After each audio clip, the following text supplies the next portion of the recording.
Okay, I don't have a lot of opening remarks today. Obviously, it has been a very contentious couple weeks here in the House. I would say that on behalf of our caucus, I think the general sentiment right now is that we are deeply frustrated, not just about the policies that are moving through the House, but the lack of decorum, the immense amount of disrespect, not only for us as members, but for Missourians as a whole.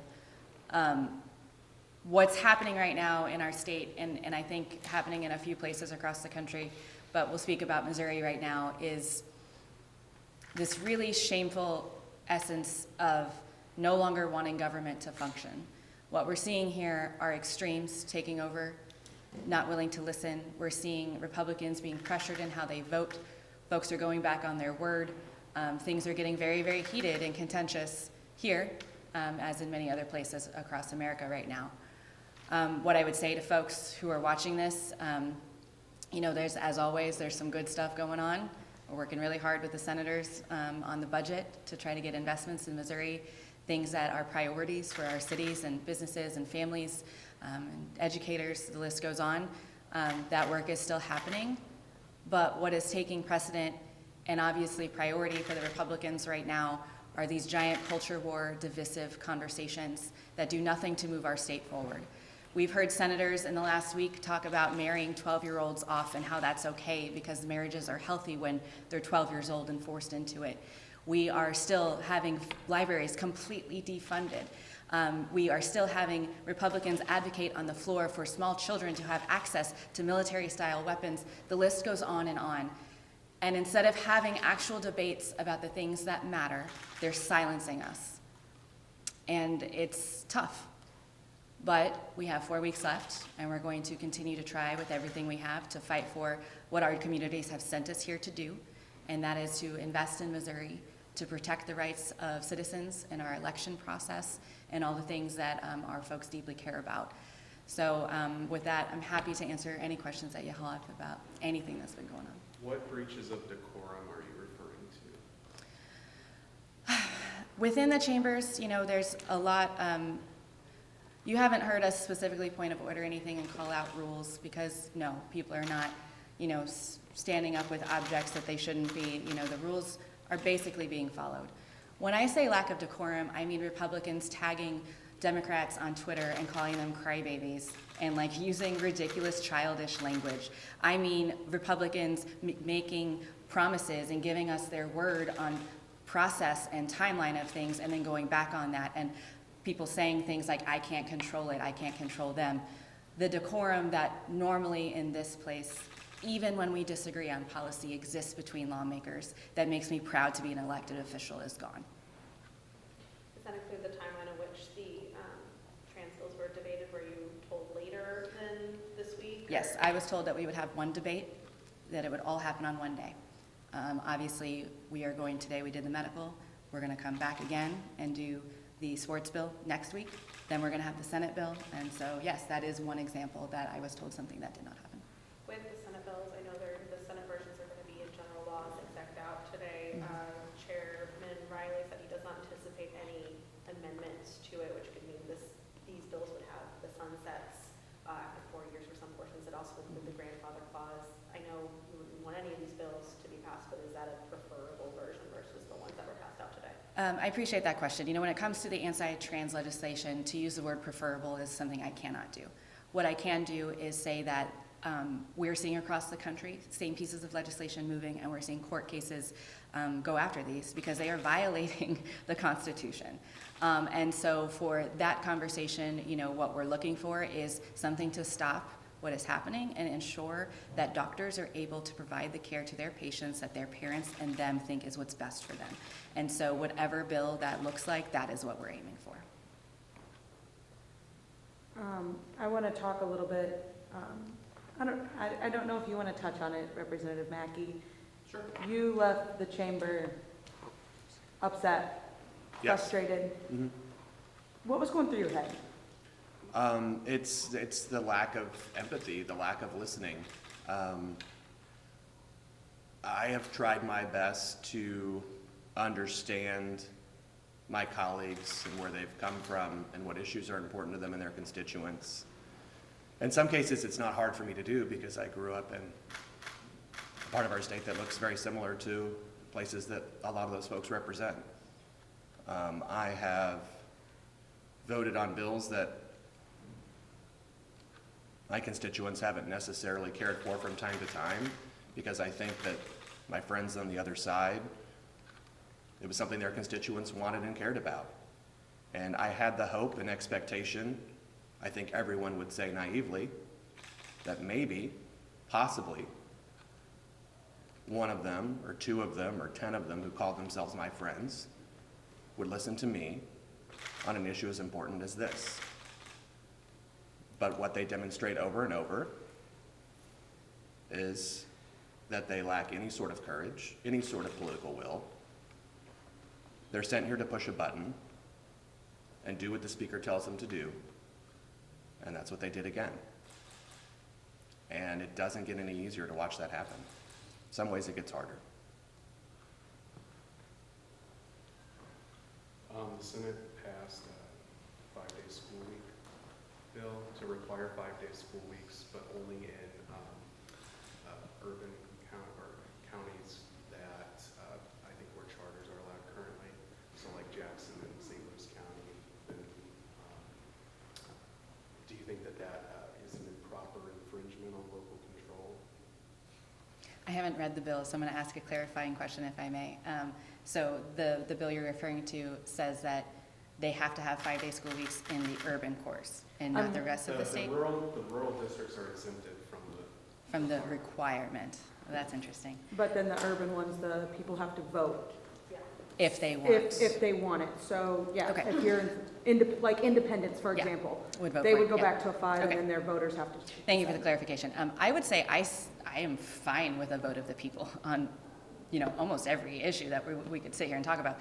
And I think that, and I don't, apologies, I don't know who offered what amendment and where they were in that debate. I can say that I know some Democrats have presented that as an option of taking it to a vote of the people if we were going to do that. I believe that when it comes to public education, we should be trusting the local elected officials and the parents who sent them there to determine what's best for their community. What I find interesting about what you just described, again, without not having read the bill, is again, making something different for the cities than the rural places that the Republicans represent. And I just think that's always a fascinating thing that we continue to come back to, is sometimes, in my opinion, overreach of local control when it only pertains to folks who are not on the Republican side. It's Doug Beck's amendment. Okay, thank you. I will read the bill and hopefully have more answers next time. I know that Representative Nirenberg had some concerns about the bulletproof, bullet-resistant glass on every school building.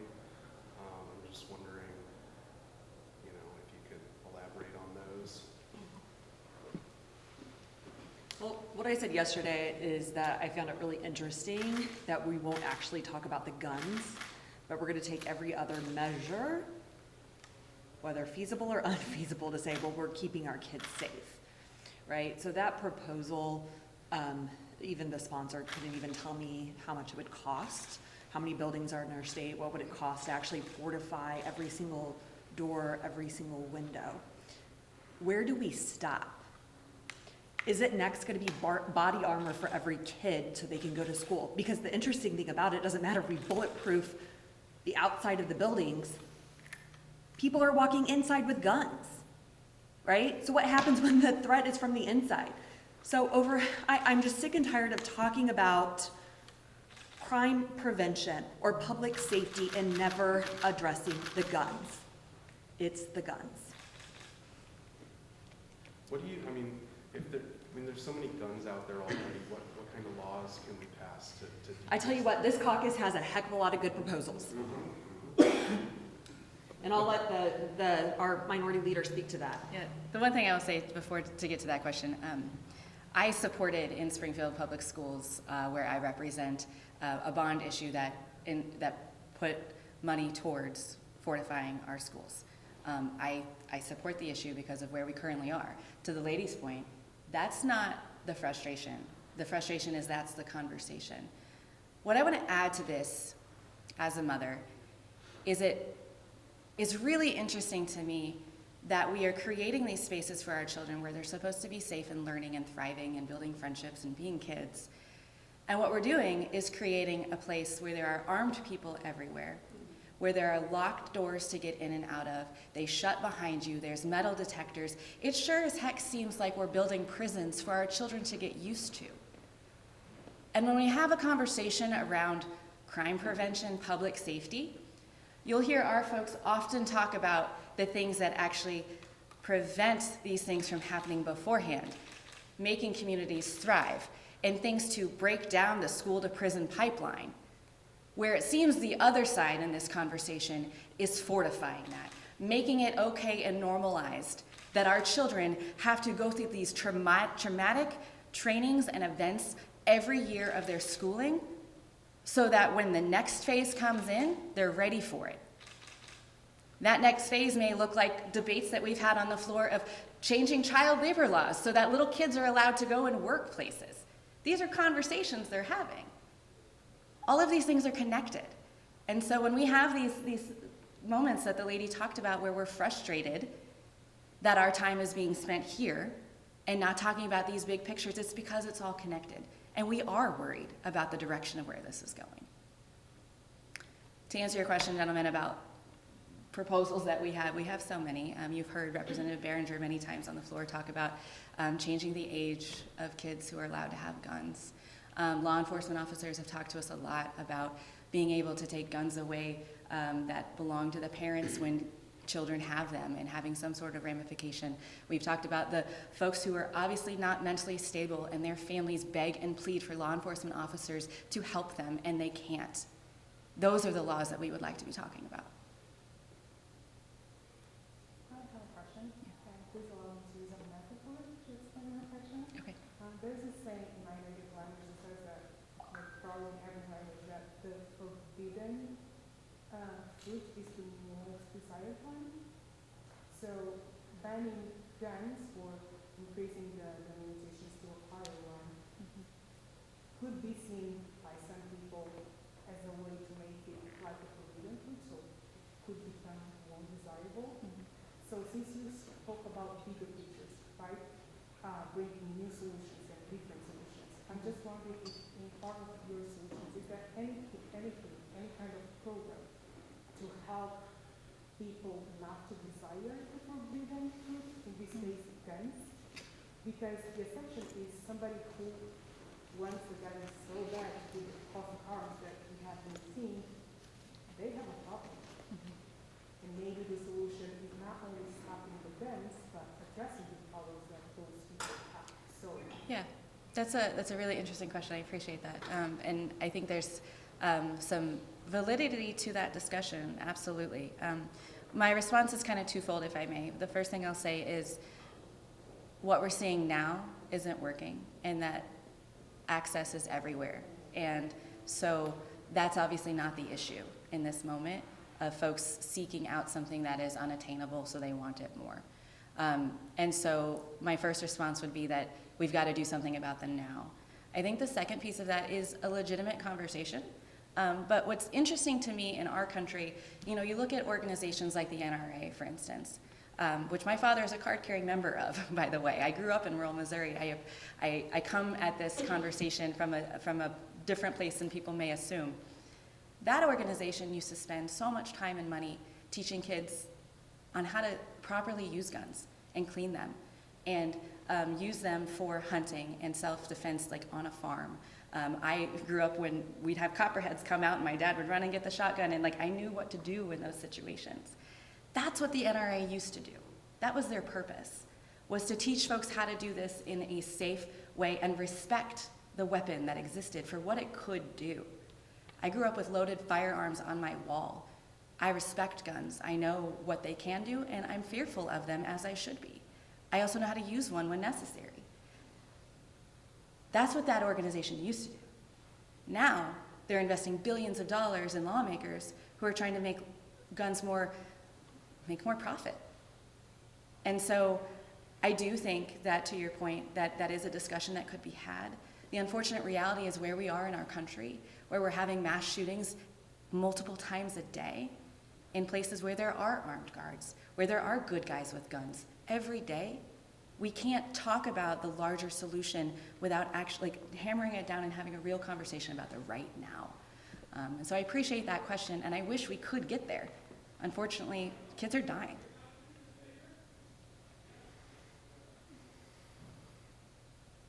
So are you familiar with it happened a long time ago, but the changes to alternative method firearm season for deer? Expand on that. I think I might know what you're talking Muzzle about. loaders were the primary tool or gun used, and but now that's not the case. You can use more than that. Anything, yeah. Just a quick question on budget. How are those negotiations going? As our budget ranking member is about to leave. They're starting committee right now. Yeah. I will just say, we're having good conversations with the Senate. I feel like there's a lot of agreement. We're even having some good conversations right now. You'll see in budget right now with markup, there are a whole lot of amendments and items going in that our caucus has worked really hard on. So I'm feeling reasonably optimistic about where things will go, and hope that what comes out of the Senate will also be a better option for us. Now, conversations about DEI or funding libraries, those I think we'll have to see what happens on the Senate floor. We know we are hearing constantly from people, including our own departments, that diversity language that bans diversity, equity, and inclusion programs is an existential threat to government. It has to come out. That said, we know that the conservatives over here will sometimes draw a line and make a battle out of that, and I hope like hell that reason prevails.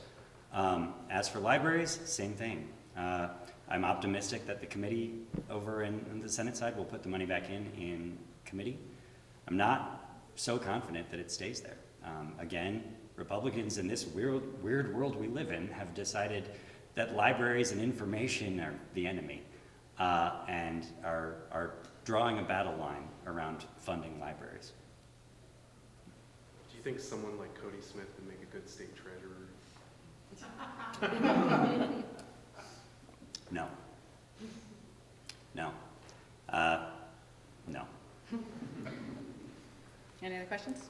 So, 15 minutes ago or so, the Attorney General released his emergency rule on gender affirming care. And part of that is he wants 3 years of documented gender dysphoria and 18 months of psychiatric treatment. I don't know if you have any comments, because I know it's fresh. Yeah, so I haven't read it. The first thing I will say is the Attorney General doesn't get to legislate. The second thing I would say is that he's really good at putting out press releases and not actually making modifications to regulations, so we'll see where this actually goes. The third response to that is, we have had countless hours of conversation, not on the floor, with Republican leadership about this language on the medical bills. We have talked through with doctors and parents about the process of things. And one of the conversations on the table at one point was, should we outline the standard of care that the Pediatric Association and the doctors who are doing this are currently adhering to, right? We know that our doctors are spending several months in therapy, in psychiatric care with these kiddos before any medication is even talked about. We know that they're spending oftentimes years going through these processes before anything happens. And so, again, I haven't read it, so I don't want to comment to one thing or the other. What I will say, though, is these doctors are already doing exactly what they're supposed to be doing, and what every standard of care of every medical association in our country tells them to do, that is what they are doing. And I think it's really fascinating that our Attorney General thinks, one, that he is a lawmaker, and two, that he can tell doctors how better to do their job than the associations do. Representative Unsicker, what do you think about the Attorney General's recommendation? So, again, this is the first I've heard that regulation was released.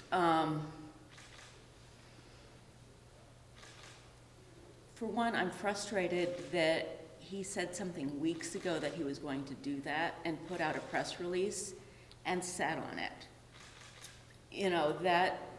That scared people. That made people worry what is going to happen. you know, and that was just for the purpose of generating press. That's not the job of the Attorney General. I'm not gonna comment on the emergency regulation that he put out, because again, I haven't seen it yet, it just came out. But I'm not sure, it's not the job of the Attorney General to legislate. So, that's, yeah. Is there any other questions? Thank you. Okay, appreciate your time. Have a great weekend.